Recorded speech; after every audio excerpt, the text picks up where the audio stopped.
I'm always asked, why do you do this? After all, you are so old. Why do you come all over the country and give talks to students? And how can you remember it? Well, there are many reasons. First of all, why do I do it? Because I want young people especially to know what can happen because of racism, anti-Semitism, prejudice. And the question, how I can remember it, it should be a question how I can remember it. It should be, how can I forget it when most members of the family were slaughtered for no reason at all because they were Jews. And you know, for many reasons, Holocaust survivors wouldn't speak about it. Also, you know, we thought, you know, especially when we were liberated, we were 15, 16 years old, we thought if we tell them stories like that, they won't believe it. So we didn't talk, you know, we talked amongst ourselves, even to our own families we never talked. And then a few of us started talking about it, you know, sort of once every 6 months, once again.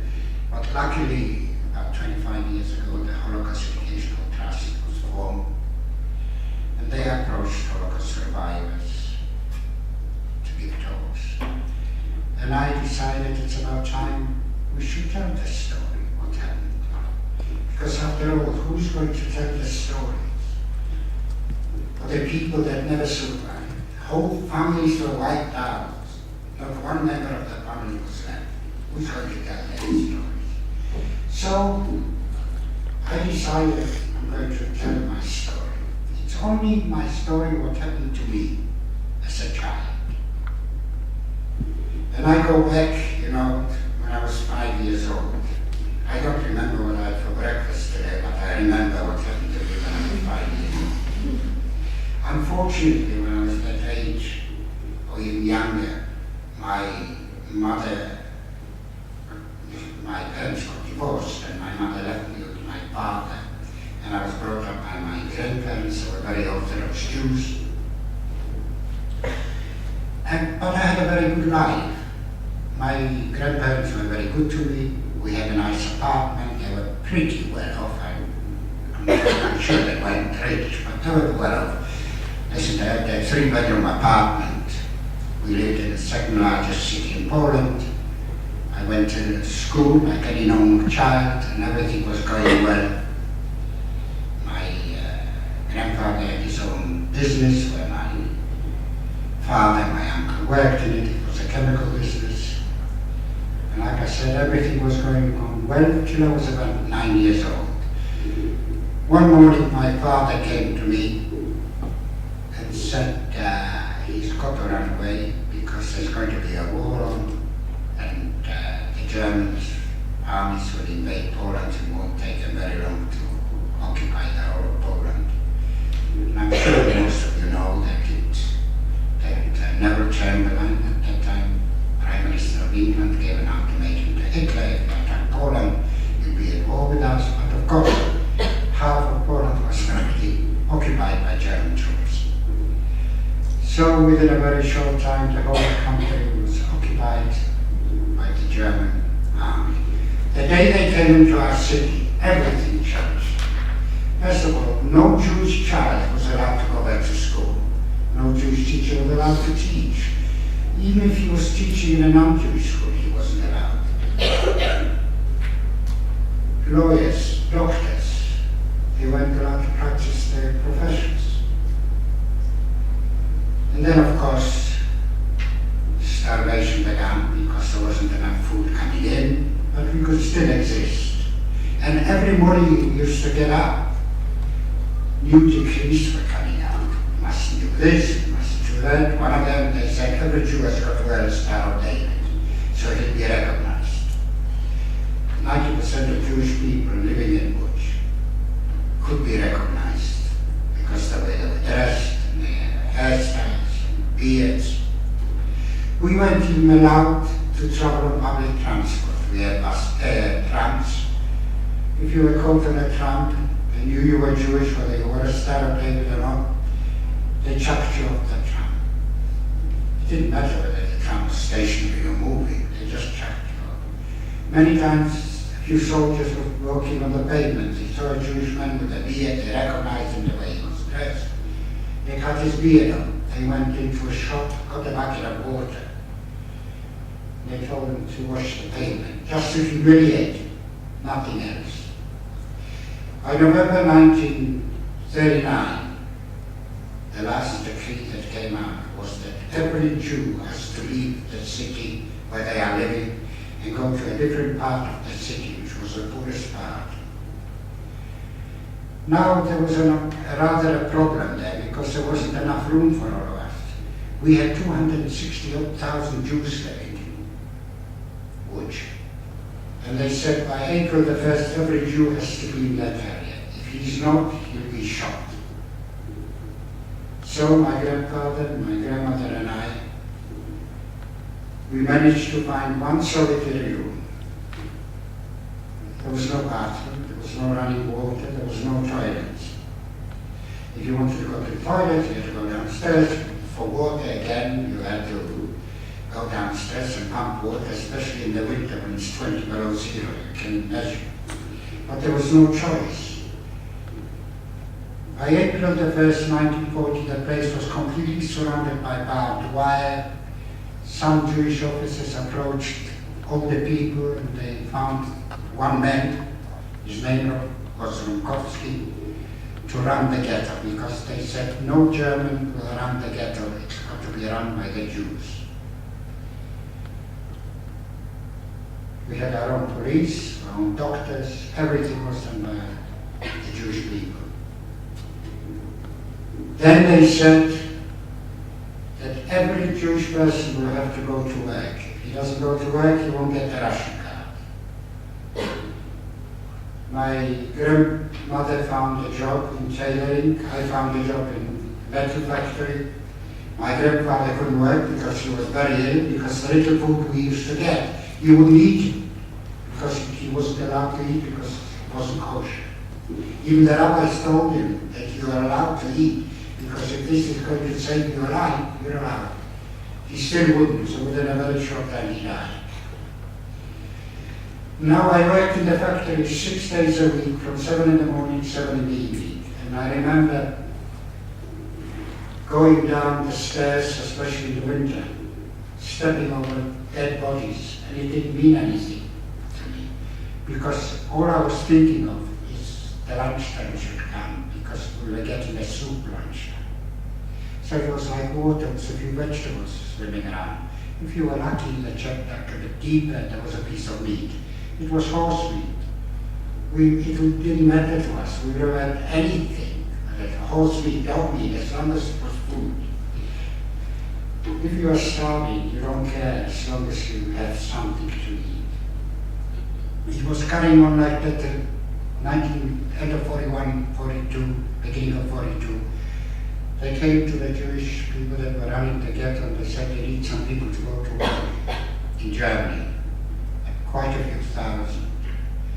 And they asked the Jewish police to get them. They couldn't. Wherever they went, they got beaten up. They couldn't get the people.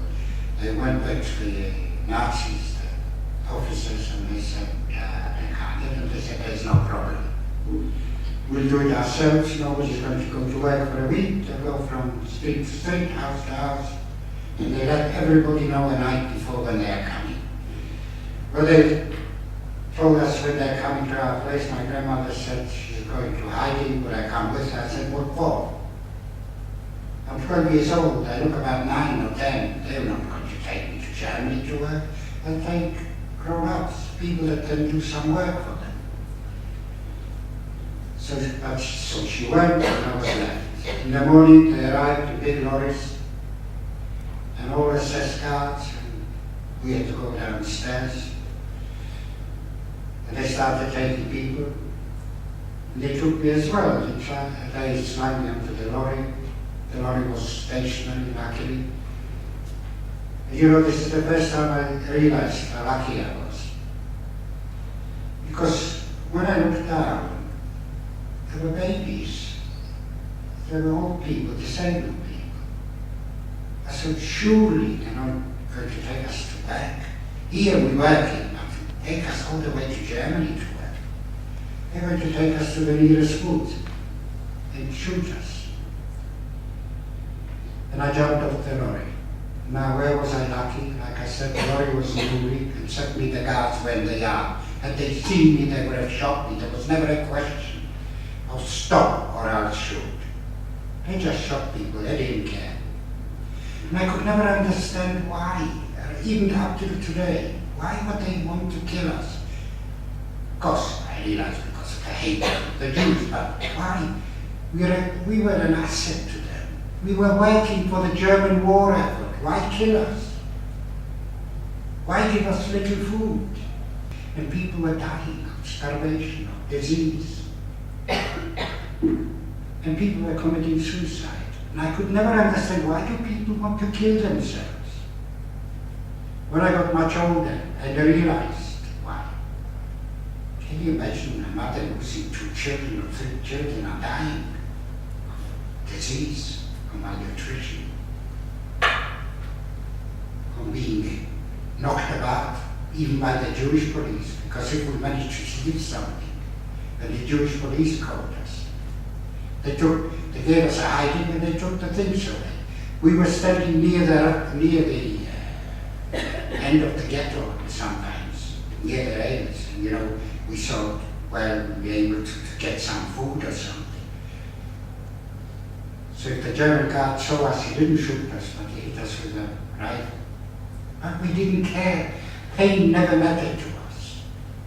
Pain goes away, starvation won't go away. So there were less and less people in Łódź, but you know, after a while it was less people. We thought we'd have moved somewhere better, but we couldn't because we were bringing in people from other little places. They thought it's better to have us all in one place. So it was carrying on like that till 1944. 1944 there were 70,000 people still in the ghetto.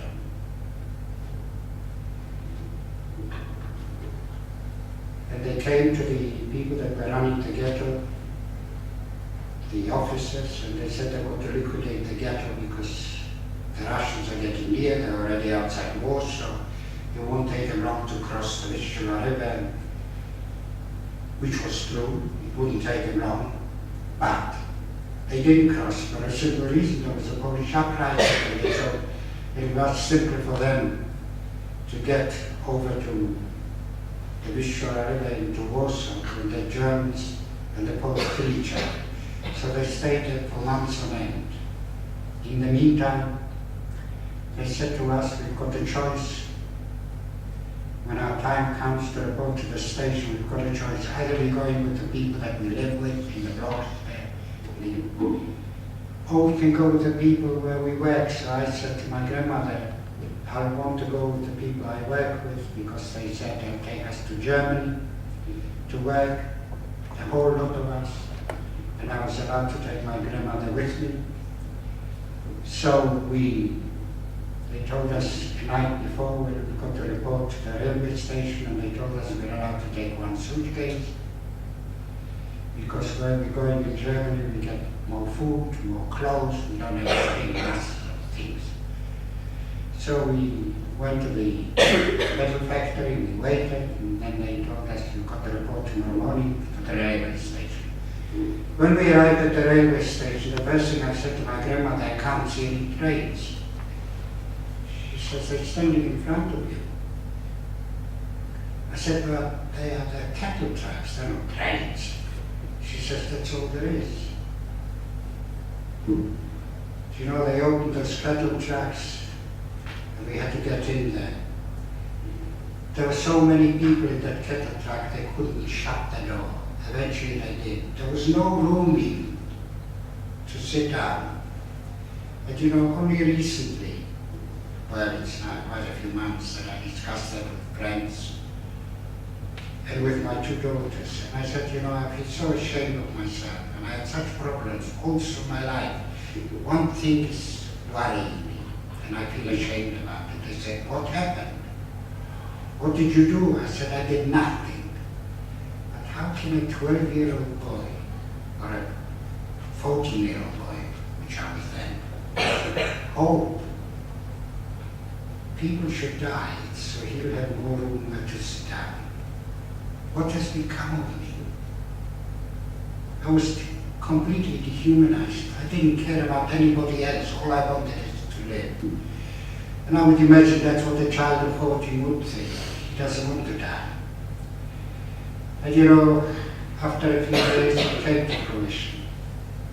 Every morning they were opening those trucks and they slunk people out because they died of suffocation or heart attack or whatever. We didn't have any water, we didn't have any food. Only the stuff that we brought with us.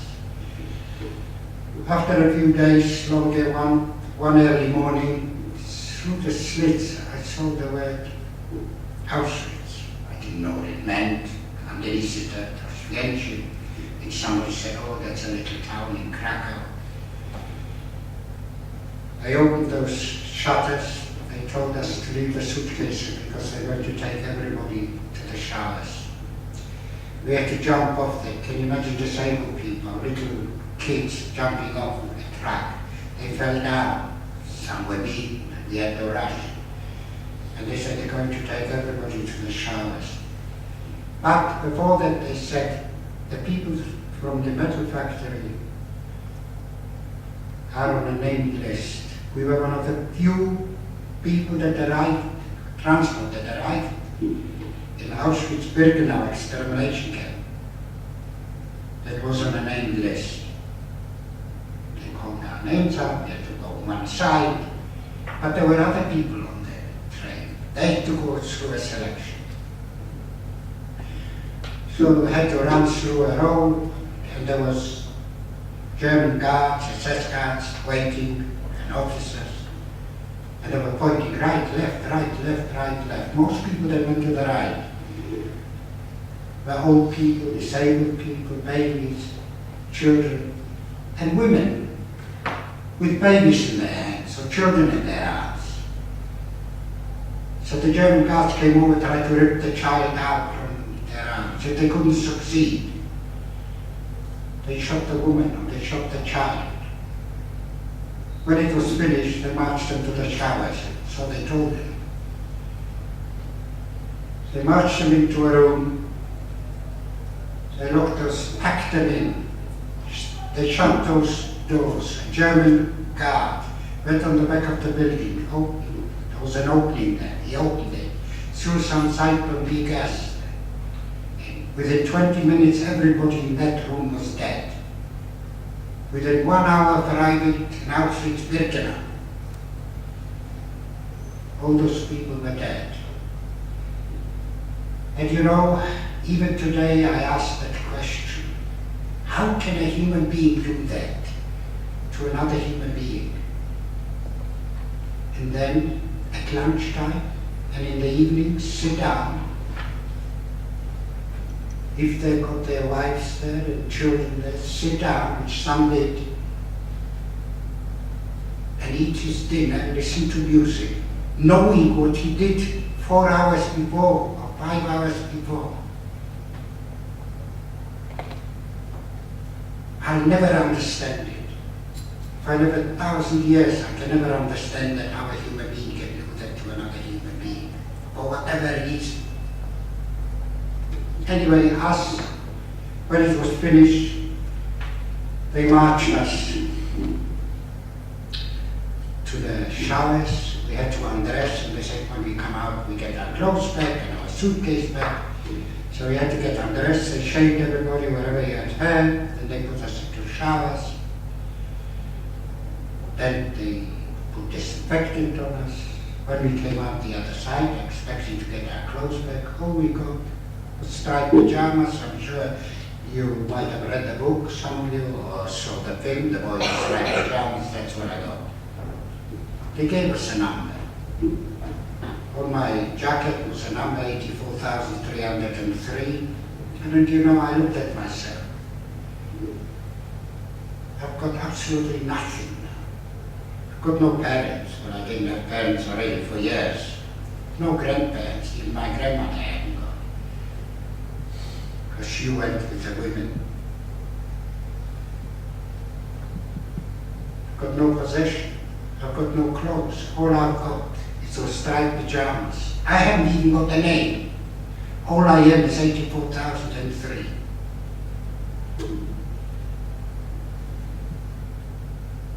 Then they marched us when it was finished to the barracks. It was about 900 to a barrack, and we slept 3 in a bank, 3 one on top of the other as well. And they told us we were lucky because sometimes 4 of us had to sleep in it.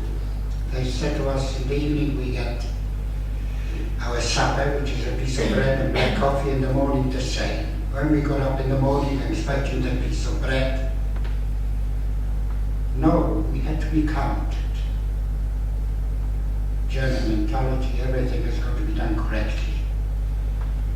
But of course there were always people missing. We were standing there, but nobody ran away. The only people that ran towards the barbed wires, which were electrified, were people that wanted to commit suicide for whatever reason. Can you imagine when a father went to one side and saw his wife and his children being taken to a gas chamber? We didn't know at the time it was a gas chamber, but within a day or two, we already knew what was going on when we saw the chimneys with smoke coming out from the crematorium. So we were waiting there because the people were missing. So eventually they came out, they went into the barracks and they started bringing out dead bodies or people that were almost dead. And they told us, anybody that is ill will take to hospital. There was no hospitals there. The only hospital they had is for Mengele to perform different operations, especially on children.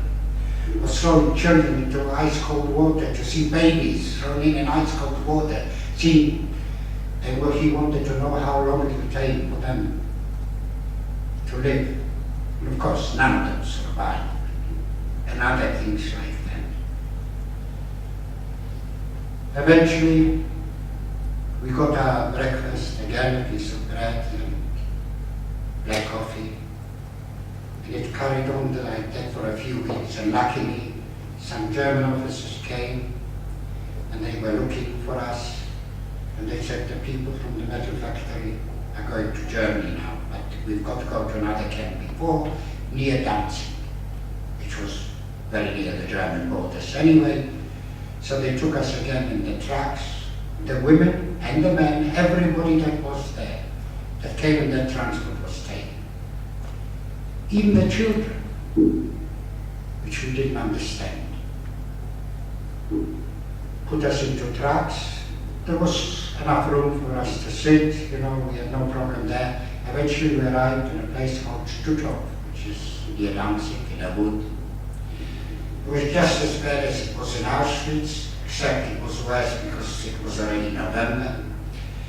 The weather was like 20 or 25 below zero. Food was exactly the same, bread in the morning, bread in the evening. And this was the only time I thought I was going to die. I never thought I was going to die. That was the only time because of the cold. The only way to keep warm, we had to make human ovens because we weren't allowed to stay in the barracks. We had to go outside. So we made human ovens. A few hundred people huddled together, and eventually the people from inside had to come out so the other from the outside could get warm. I was so selfish. I didn't care about anybody. I came out from inside and went in from the other side. All I wanted to do was to live. The people, of course, were dying. From the 500 people that we came, already half of them were dead. Then, one day, some officers came, and they said they want to take 20 kids to go to work. Not young children, but boys of 17 or 16. When it came to 16, I lifted my finger, and they took me as well. They said, we'll take you as well. They said, we've got to go back to where we are, in the camp, but they'll come for us in 2 or 3 days' time. Everybody said, why did you volunteer? They said, you know what will happen. They're going to take you to the woods and shoot you. I said, so be it. I said, but if I'm staying here, I know for a fact I'm going to die. I will not survive the weather and the starvation. And eventually they came for us, they took us, and as it happened, it was a labor camp of about 1,500 people. They were all Latvian and Lithuanian, Jewish people. And we were lucky, we worked on the railway line. And you know, when you work on a railway line, there's always a chance to steal some food. And that's all they were interested. I'm sure there were other things which some people did. Many times I stole so much, potatoes and carrots and beans. Went back to the camp in the evening where we stayed. We had no facilities to cook anything or bake anything. We had everything grow, it didn't matter. Sometimes when we got a piece of bread, I kept it in my jacket, and when I went to sleep, I said, I'll keep it for the next day, I'll have twice as much. I couldn't fall asleep.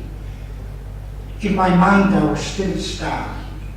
I couldn't swallow anymore, and I was still starving. Till I had up the piece of bread, and I went to sleep.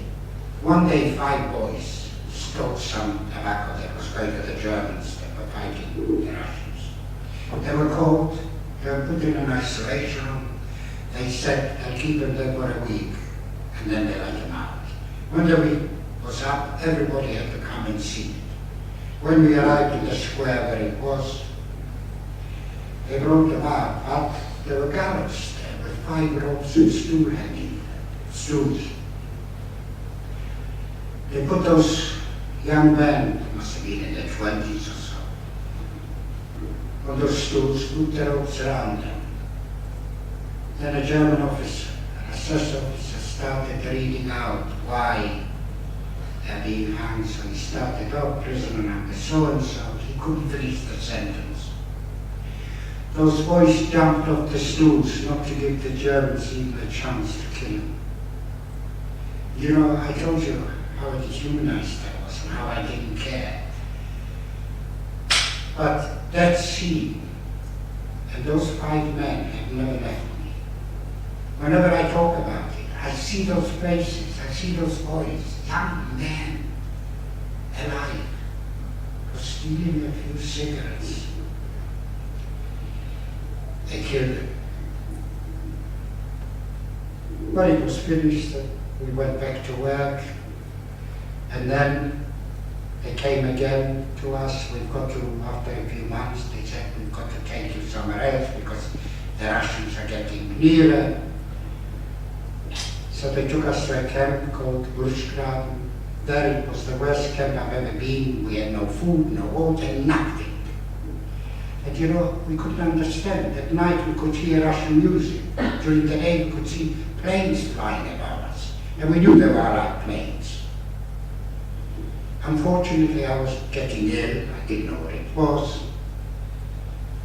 One day somebody said, you know, there are no guards here. You are free. So some of the kids especially wanted to run towards we saw the Russians. So the grown-ups said, don't go, because they won't know who you are. They'll kill you. Wait till tomorrow, they'll be here. We went to bed, or so-called beds, you know, got up in the morning. We were surrounded by, not by Russian tanks, but by German SS guards. They came in luxury coaches. They didn't have petrol for their own soldiers, but they had petrol for us. But why didn't they kill us there and then? Why did they have to take us from one camp to another? Anyway, they said they're going to take us to Danzig, and from there we'll have to walk to Gdynia, which is a port in Poland, and from there we'll go to Germany to work.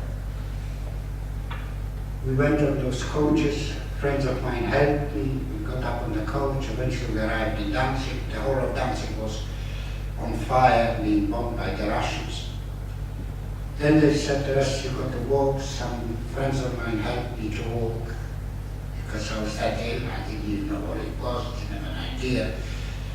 And they said, we've got to walk to Gdynia. No food and no water. The only water we had, we used to scoop up snow that was still on the ground. And that's what we had instead of water. Eventually we came to that place in dinner, expecting boats. There were barges. They put us into those barges, slung us into the hold. And I was lucky again. Lucky that I was in. People think, how can you be lucky if you are in? Very simple. There was no water, no food, no medication, but the water there was, seawater. And a lot of people drank the seawater. Within 24 hours they swelled up and they were dead. And for me there was no chance of getting up to drink that water. We were traveling for days on end. One evening we had some Danish and Norwegian prisoners of war. They were much better off than us, they were fit. They used to get parcels and the Red Cross person. They were, of course, treated much better than we were by the Germans. And they said, we are near land and we must be near a little town. Because the German guards went off for the night. And we managed to get a boat from across and brought it back. Anybody that wants to go across will take. Everybody that was on there, they took. They carried me, they put me on the boat. When I was over there, they put me on the ground and they said, anybody that wants to can run away. You're surrounded with farms here. At least you'll be able to steal some food and you'll be able to hide yourself. The war is coming near the end. I said to my friends, why don't you run away? They said, no, we won't go without you, and you can't run, you can't walk, never mind run. And they stayed with me. In the morning the German guards came back. They saw what happened. They said, we're not going to take you on the barges anymore. You're going to walk. It's only 15 kilometers. For me it could have been 50,000 miles, 15 kilometers. 10 miles, I couldn't walk 10 feet. I said to my friends, you better go. They said, no, we're not going to that. I said, I can't, there's no chance for it. They said, you know what will happen? I know, they'll shoot me. So be it, what can I do? They said, no, we will try, there is a few of us will help. Because every concentration camp, every extermination camp, at the end had to walk on a death march. Why was it called a death march? There was no transport. If you fell, you got shot. If you said you can't walk, they shot you. Anyway, my friends kept on changing me with, put their arms under me and they carried me almost. How? I also don't know, because they were weak, they could hardly walk themselves. Eventually we arrived in a place called Neustadt, Schleswig-Holstein in Germany. It was a German port. There were 3 ships standing there. There were enormous ships, beautiful ships. It was nothing like what we were before. And they said, those 2 are already full, and the next one you will go on. When they told us that, we knew exactly what's going to happen. They're going to explode those boats. There is no way they're going to take us anywhere to work. And we were sitting on the ground, planes were flying. And we knew they were Allied planes, either Russian, English, or American, British or American. Eventually they started bombing, and every time we were in a camp, or wherever we were, it was a greater thing for us when we saw planes bombing, because we thought maybe they'll hit some crematorium gas chambers, but unfortunately they didn't. But they managed to hit one of the boats, and people started screaming, jumping off to their death. And funny enough, one of my friends, a boy that a book has just been shown, and I didn't know, I knew him all my life, since I came to this country, and I never knew that we were liberated at the same day, in the same place. And he wrote a book about it. And you know that the people are jumping off the boat, most of them to their death, jumping into the sea, ice cold. And most of them couldn't even swim. And it was carrying on like that for about half an hour, then it stopped. Then, about 20 minutes later, they started screaming and shouting, waving things. We couldn't understand. Till somebody said, look around you. You're surrounded by British tanks. That was 3rd of May 1945, that I was liberated by the British Army. I remember like today crawling over, because I couldn't stand up, crawling over to the tank. And the soldier on top was talking to me. I couldn't understand a single word, and I was talking to him and he couldn't understand a word either. But eventually he understood when I spoke in German, not in Polish. I said in Wasser. And he realized it must be water. And he gave me some water. This was the first water I drank. Being 7 or 8 days on the barge, and afterwards, a few months later, I found out what my disease was, what illness I had. I had typhus. Can you imagine? It's a killer disease today, with all the medication, with all the antibiotics we've got. And I survived that, without water, without medication. Anyway, eventually he threw me a little parcel with some dried bread. I had people right on top of me, but I couldn't manage it because my friends managed to pull me out. Then some British officers came and they said, you are free now. You're in a German port. You can go and get whatever you want. You can do whatever you like. There is masses of food there. Help yourself. Some friends of mine went, they left me there, they came back. You name it was there. There was tins of meat, tins of fruits, chocolates, bread, biscuits, whatever there was. We could not stop eating. This was one of the worst things that British officers did to us. They didn't realize what they were doing. They thought they were doing a great thing, giving us food. But our stomachs couldn't take it. People were lying in the street with a piece of bread in their mouth or a fruit. Eventually, a few friends of mine and us, somehow we didn't die. We managed to eat ourselves silly. Eventually, they said we've got to find a place where to stay. 2 went, then one came back. They said, he found a place, it's in a prison, must have been for the guards. There's nobody there. And they carried me there, and they put me on the bank with white sheets. And I said to them, the first time in 5 years, I'll sleep on a white sheet. And I went to sleep. I woke up in the morning and I looked at my sheet and it was black. And I said to my friends, look how black my sheet is. They said, do you remember when you washed last time? I said, 3 months ago, 6 months ago, how do I know? But when I looked again, it wasn't just that. The sheet was saturated with lice because my clothes were saturated with lice. And we so immune to them, we didn't even scratch anymore. Then, 2 hours later, British officers came. Every morning they came as long as we were there, and they said, anybody that needs to go to hospital, we'll take to hospital. Most of the people there were frightened to go to the hospital because we thought we were going to be killed there. And I said, why should we go to hospital now, as serious I was? We've got everything. That meant food. Anyway, when they came 3 days later, I couldn't even speak. I looked at my finger. And they took me to hospital. That's when I found out that I had typhus after a while, because I was most of the time semi-conscious. Eventually, after 3 months, they started teaching me how to walk, because I couldn't even walk. And a nurse came to me one day and she said, now you'll be able to leave. I said, that's very well. What am I going to wear?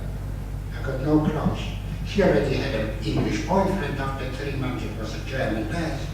She says, I'll see what I can do for you. I said, and where will I go? She says, a displaced person came. Our old survivors live. She says, don't worry, it's not a camp with barbed wires, you are free, you can do whatever you want, you can go wherever you want. I said, good. A few days later she came back, of all things, with a British uniform. She says, I managed to get that, my boyfriend copied that for you. I'm going to order it for you to make it much smaller, which I understood, of course. You know, I was about that big. Can you imagine me wearing a British uniform?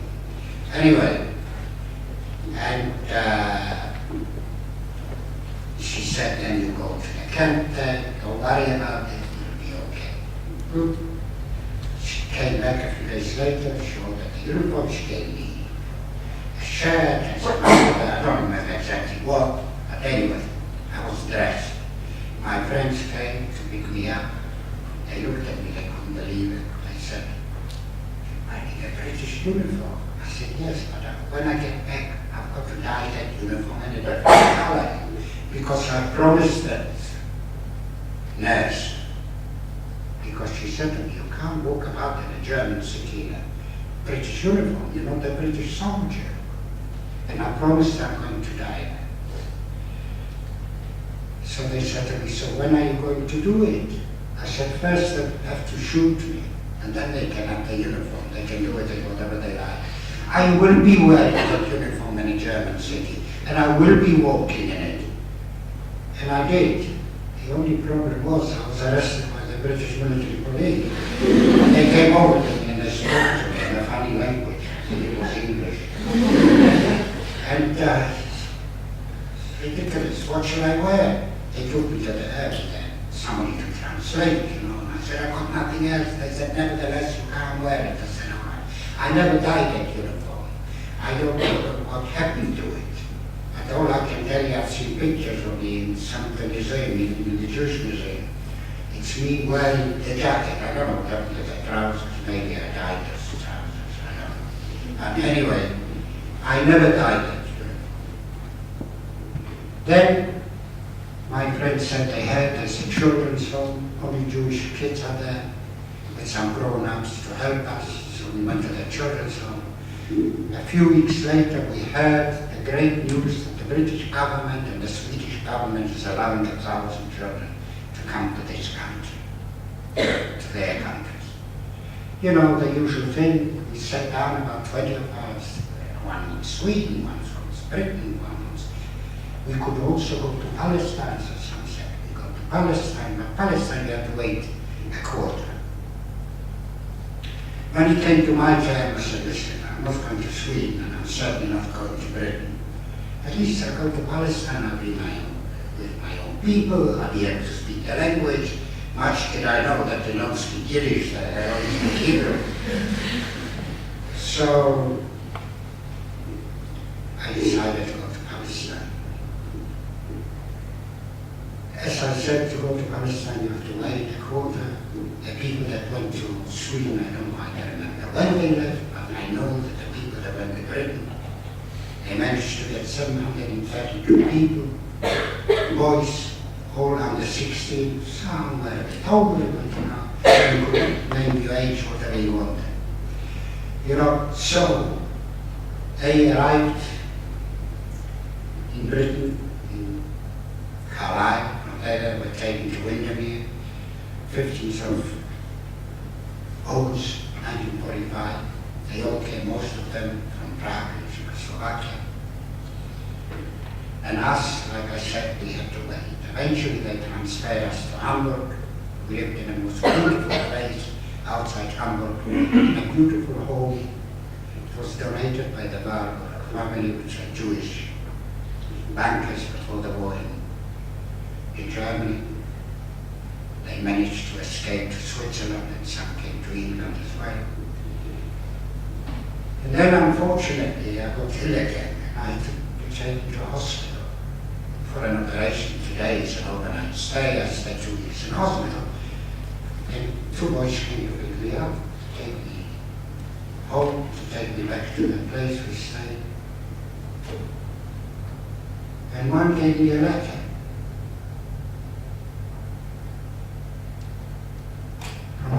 From London, England. I couldn't understand all the writing. I opened that letter. It's a woman writing to me. She said she found my name on a Red Cross list in Woburn House in London. She used to live in Poland, in Łódź, where I live. And she said she left Poland in the early 30s and she had a son living there called Zigi Shippper, which was my name. She said, but the year of his birth on the certificate is not her son's. Her son was born in a different year, but she remembered when her son burned himself when he was about 3 years old. And she says in the letter,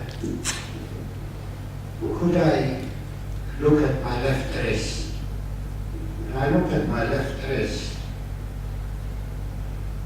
and I looked at those boys, and I said, you know, for 11 years I thought my mother was dead. My mother is not dead, she's alive, living in London, England. Then I read on and she says, if you are my son, I would like you to come and live with me in England. I looked at my friends again and I said, there is no way I'm going to go to that lady. I know she's my mother, at least I think so. But she's also a stranger to me. You two that are here, you are my family, not that lady there. Anyway, they took me back to where we stayed in that house. It was run by the British Army people and by the Jewish Brigade Army. And they started having a go at me. And they said, how can you refuse to go? You're one of the few people that have got a member of the family that he can go to. Look around you, how many of your friends have got anybody? Even up till today, my closest friend had his parents, had his sister, had another brother, sisters and brothers, family. I had nothing. So how can you refuse to go to your mother if you are that lucky? Anyway, they persuaded me. It took about 9 months. In November 1946, end of November, I arrived in Hull, northern England. A man met me, spoke to me in Yiddish, and he said, when we get on the train, we'll go to London. And he says, but get your luggage from the train. And I looked at him, I thought he was mental. He said, what luggage? I said, what you see, what I've got. That's all I've got. Anyway, turned out he was married. He was my stepfather, he married my mother. And then went on the train to London, in the West End, very near from here. And I met my mother, and we hugged, we cried, and I honestly didn't know why I cried. I was with a stranger. Anyway, for the first 6 months I didn't go to work. My mother wanted me to go to school. I said, I was nearly 17. I said, I can't go to school now, it's too late.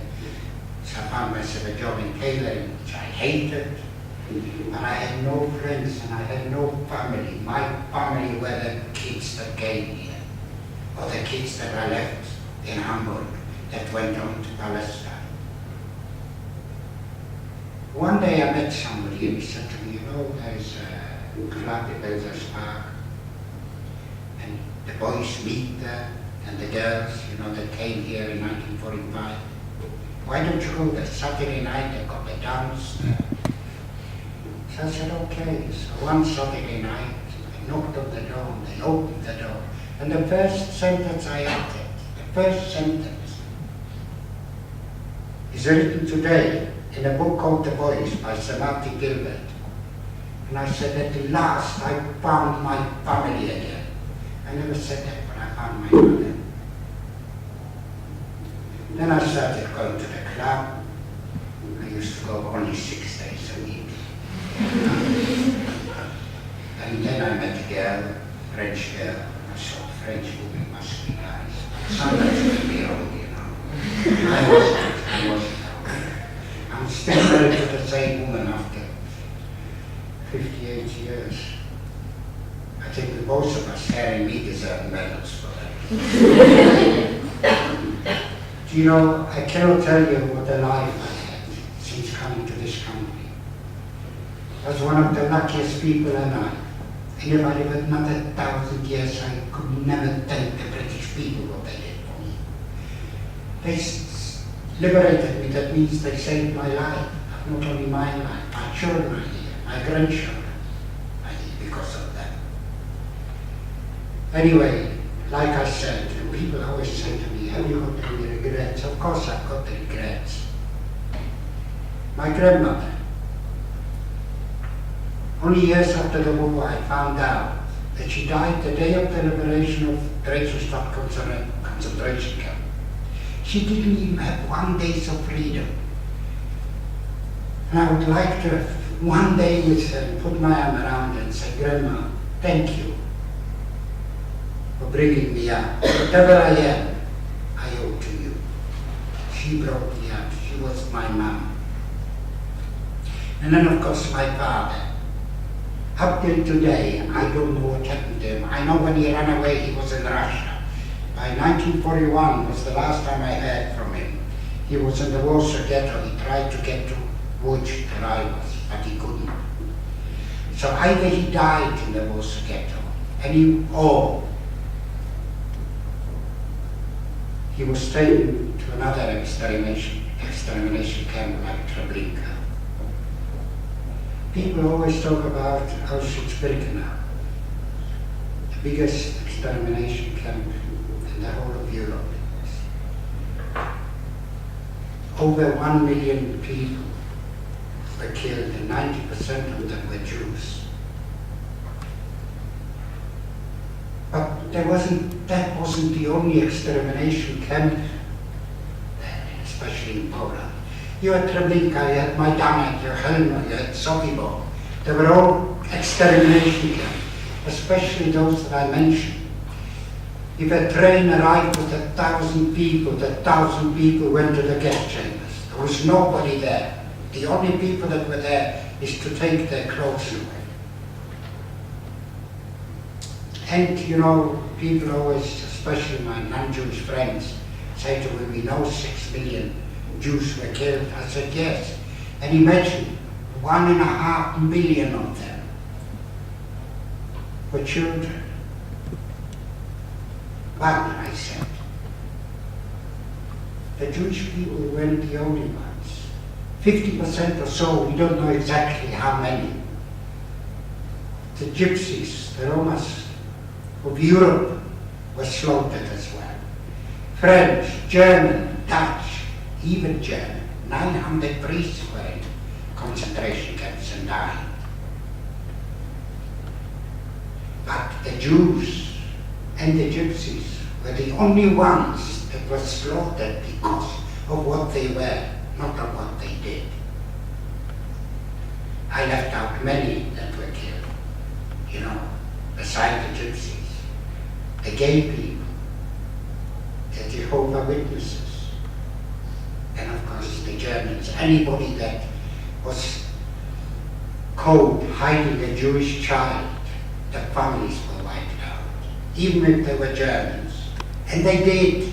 People did, because most people in the world are good people. It's just the 10% or 5% that are the bad ones. But unfortunately, most of the others were bystanders.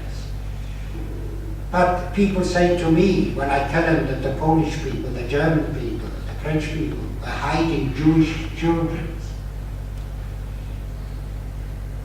they said to me, why didn't more do that? So I said to them, well, I want to ask you a question. You're married with 2 children. If somebody would have come to you with a child and said, can you hide the child, knowing that if you get caught, you will be killed and your family as well, would you do it? There was no answer. So, my friends, after all that, like I said to you, I had the most wonderful life, and I've always been happy since I came to this country. The day my first daughter was born was the greatest thing in my life. It meant more to me than the liberation itself.